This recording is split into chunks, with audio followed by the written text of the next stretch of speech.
All right, let's get right into it because the story of how Arsenal actually secured the 2025-26 Premier League title is, frankly, unlike anything we've seen in modern football.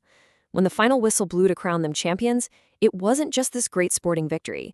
It was the ultimate payoff of a massive, highly scrutinized £1 billion financial gamble. Today, we're breaking down the exact mechanics of this incredible financial rebuild, and you're going to want to stick around, because right around minute 7 of this explainer, I'm going to reveal the single financial commitment made back in 2021 that most people completely overlooked, the exact move that signaled everything was about to change. But to really appreciate the triumph, we have to start with the pain. 22. That is the agonizing 22-year drought Arsenal fans had to endure since that legendary 2004 Invincible season. For over 2 decades, a club that considered itself absolute royalty was completely shut out of English football's highest honor. And it wasn't a quiet drought either. We're talking multiple managers cycling through the dugout post-Arsene Wenger, trying and failing to recapture the magic, until Mikel Arteta finally managed to stabilize a sinking ship. To put that sheer amount of time into perspective, that translates to 8,043 days. Imagine that. 8,043 days of watching bitter rivals like Manchester City, Chelsea, and Manchester United just lift trophy after trophy. And all the while, Arsenal was navigating a deeply uncomfortable, highly public decline. The club was falling behind, the fan base was fractured, and honestly, the anger in the stands was palpable. So, how exactly do you fix a structurally broken institution? Well, you authorize this staggering figure, £1 billion in gross transfer spending. You see, Kroenke Sports and Entertainment, KC, fundamentally realized that the old Arsenal's self-sustaining business model was just dead in the modern era. To build an elite club capable of winning a title today, they couldn't just patch up the holes. They effectively had to write off the old squad's value, financially liquidate the failing identity of the club, and completely rebuild a new one from the ground up, starting in 2019. But it wasn't just blindly throwing cash at the wall to see what sticks. Let's zoom out and look at the timeline for a second, because context here is absolutely everything. After that 2004 peak, Arsenal built the £390 million Emirates Stadium. And this is a crucial detail. The massive debt from that stadium forced the club into a really strict era of austerity under Arsene Wenger. They had to pay off immense stadium loans while desperately trying to compete with oligarchs and nation-states at Chelsea and City, who had seemingly unlimited capital and were completely rewriting the transfer market. Compounding all of this was a deeply fractured boardroom. It wasn't until 2018 that KSC achieved full ownership, finally ending years of crippling gridlock. So the modern KSC investment was essentially this long-delayed release of the financial handbrake. But unfortunately, things had to get significantly worse before they got better. By the 2021-22 season, they hit absolute rock bottom. Revenue plummeted to £369.1 million, making it the lowest of the traditional Big Six. Why? Because for the first time in a quarter of a century, Arsenal missed out on European football entirely. And this wasn't just a blow to their pride. It meant a massive loss of broadcasting TV money, which is literally the lifeblood of Premier League financial survival.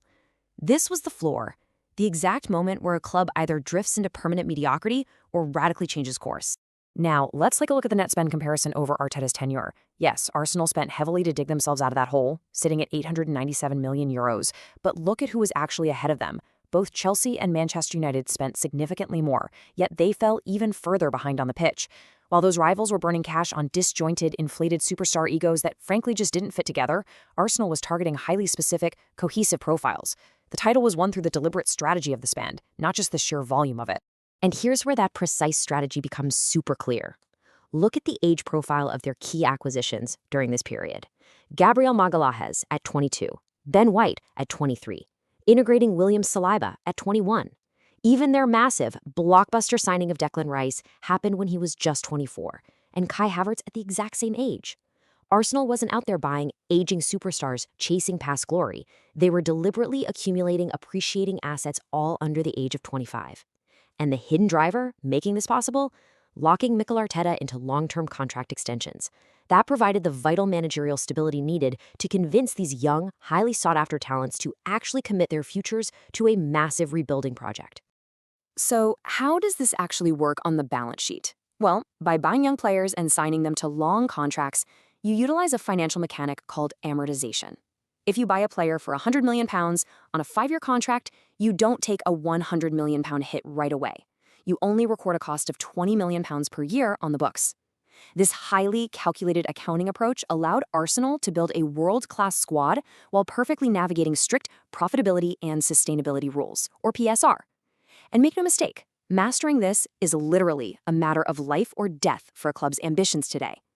Navigating PSR is exactly what saved Arsenal from the catastrophic points deductions that have recently rocked other Premier League clubs and derailed their seasons.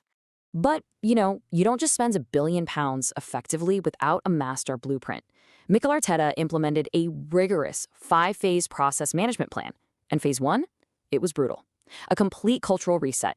He ruthlessly offloaded highly paid, culturally misaligned players, literally tearing up the expensive contracts of former captains and paying them to walk away just to get toxic mentalities out of the dressing room. He prioritized a team-first mentality and total accountability over individual talent. Okay, I want to pause right here for a massive pattern interrupt. Because as much as we talked about spending, the biggest financial advantage Arsenal built over this timeline actually wasn't buying players. It was developing them through the accounting magic of their Hale End academy. When you buy a player, their transfer fee drags down your balance sheet. But an academy player, their book value is exactly zero. When you sell them, 100% of that transfer fee counts as pure profit on your PSR calculations. It's a total game changer. Which leads us to this massive number. £81.2 million. That is the exact figure of pure PSR profit Arsenal booked in the 2024-25 accounts alone, just from selling homegrown talent like Emile Smith-Rowe and Eddie Nketiah. That is an absolute war chest, generated essentially out of thin air to keep the club compliant with financial rules. But the impact goes far beyond just direct sales. By integrating academy graduates to fill out the roster, they generated an estimated $200 million plus in transfer savings over this multi-year rebuild. They simply didn't have to go into the market to buy expensive squad rotation players. And it's not just about who they sold, right? It's about the staggering value of who they kept. Developing elite first-team starters like Bukayo Saka is the ultimate proof of this Hale End financial magic. Today, Saka's open market value is easily well over £100 million, but his acquisition cost to Arsenal? Zero. Integrating generational talents like him alongside emerging stars like Ethan Nwaneri and Miles Lewis-Skelly at zero cost is priceless. It essentially freed up massive amounts of capital, allowing the owners to go out and break the bank for transformative superstars like Declan Rice without destroying the club's financial health. All right, we've reached the moment I promised you at the very beginning of this explainer, the 7-minute mark, August 2021, the pivotal moment where everything changed. This was the most scrutinized and seemingly reckless financial decision of the decade for this club, and the one most people entirely overlooked at the time. Let's set the scene and look at the terrifying context they were operating in during that specific summer.